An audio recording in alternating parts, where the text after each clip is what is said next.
It's now been several years since the launch of Super Smash Bros. Ultimate, the game that surprised everyone, and it only took 3 words to do it.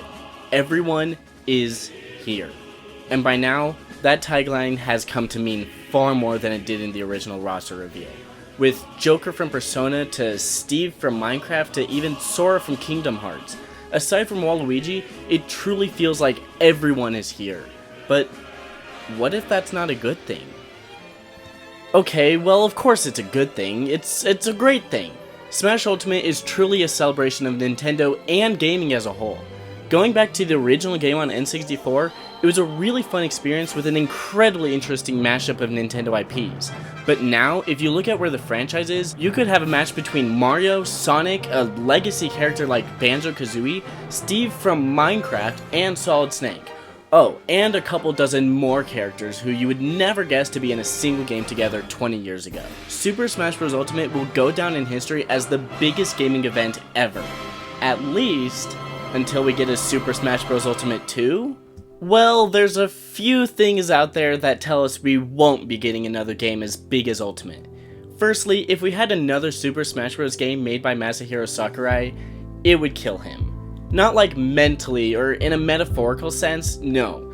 I think if he was the director for another game, he would actually die. Sakurai is known for putting his blood, sweat, and tears into the franchise, and you could say they could just hire someone else, but no. The reason Sakurai would die is because he's the one person who can and will put the entirety of his heart and soul to make the game the best it can possibly be.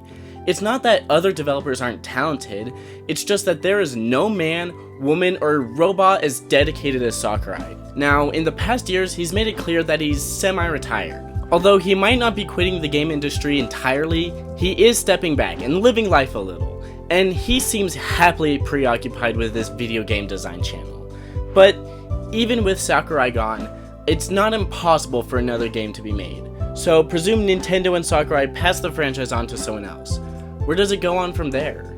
Well, that's what we're talking about today, and if you like seeing my rambles, make sure to like, subscribe, and hit the bell to see me cook a blue Pikmin in an air fryer.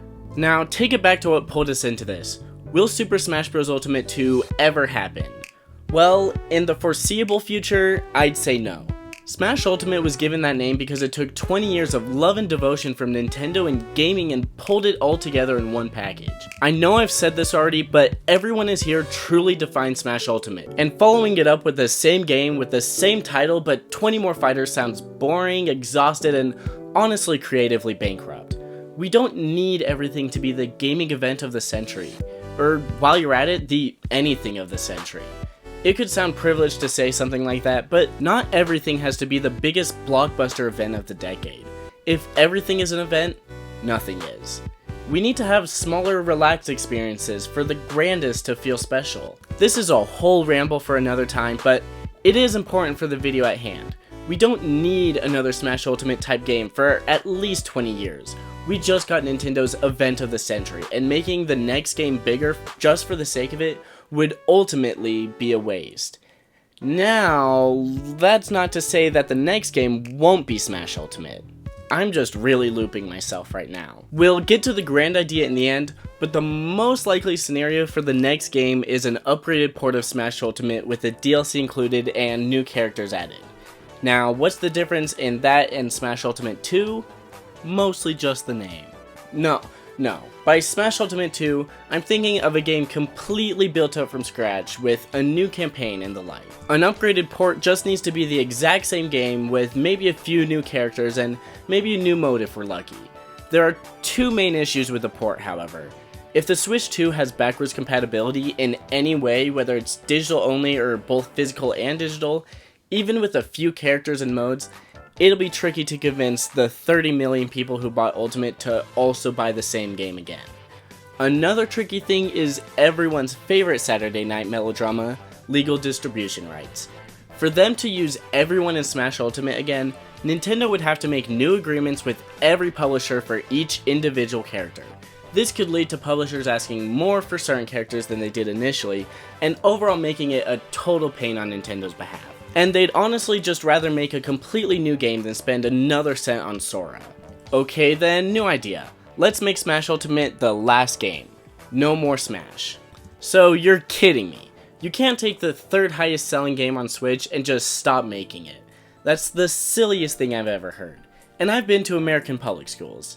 I could hammer in how unlikely it is for Smash to ever just end, but I plead that you don't need me to do that. Even without Sakurai, Smash will always sell like hotcakes. I mean, if you were to ask the average Switch owner who developed Smash Bros, you'd be lucky if they said Shigeru Miyamoto, if anyone at all.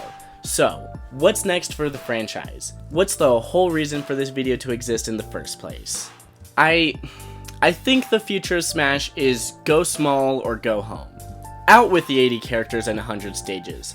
I'm looking to see 25 characters max and possibly less stages than characters. Now, I just hosted a few polls on my community tab, subscribe, where I asked which fighters people wanted to see return most, and what I've gathered is that people really like their third-party characters and really don't like fighters cut. Ultimately, I think that's pretty unrealistic for any future game in the franchise, for the reasons I just said.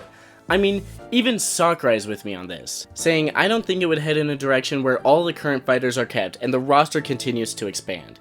He continues on to mention the franchise possibly heading in a new direction, but states it wouldn't be a Super Smash Bros. Game anymore at that point. And to a degree, it's agreeable. You can't give the next Super Smash Bros. Game different fighting mechanics, or exclude Mario, can you? Well, the first one, absolutely not. Smash Bros. Is what it is because of its unique style of fighting game, and you can't and shouldn't change that ever. But I do want to propose a future Smash game that doesn't include Mario, or Luigi, or Peach, or Donkey Kong. Now, the franchise does need to go in a different direction. You can't make every game grow exponentially, but once you start cutting characters, people will get upset, as shown earlier, and even with my amazing 11 out of 10 idea upcoming, I would still be really surprised if a future smaller entry sold as much as Ultimate. But that's just part of the cost when making a franchise-defining game like that. I mean, Marvel is still trying to come back from the overwhelming success of Endgame and the subsequent drop of all interest by the majority of people. So, serious, enough dilly-dallying. What is my end-all idea? Super Smash Bros. Villains.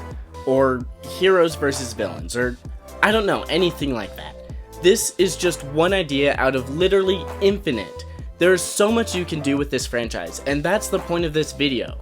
My dream Smash game would be all about the villains in gaming. I always consider the best part of Brawl to be the interactions of different characters in the subspace cutscenes, and a game centralized around the villains specifically of the industry would be so cool. For any future Smash game to stand out on its own outside of Ultimate, it needs cool concepts like that. It can't just be Infinity plus one. Whether they use one game to make it the tightest, most competitive fighter out there, or they make the silliest story mode. Each future game in the franchise will need a different hook, and that gives me so much hope. Smash Bros. Was designed to be the toy box and imagination of a kid playing, and now we've seen that kid grow up. That kid's donated his toys, and now we get to see the stories told by the next kid. There's always going to be issues that pop up with different imaginations, such as how you would treat online matches in a game focused on a story mode, and what's gonna happen when they get to the point of Smash Ultimate 2 in 20 years. I don't have all the answers, but all of you can help me by starting a conversation in the comments, and subscribing while you're at it. If you're unfamiliar with any of the music in this video, then consider checking out Cade Music in the description. He's a good friend and incredibly talented with music, so go support him. And as always, cover your mouth when you cough, and keep cool. Bye!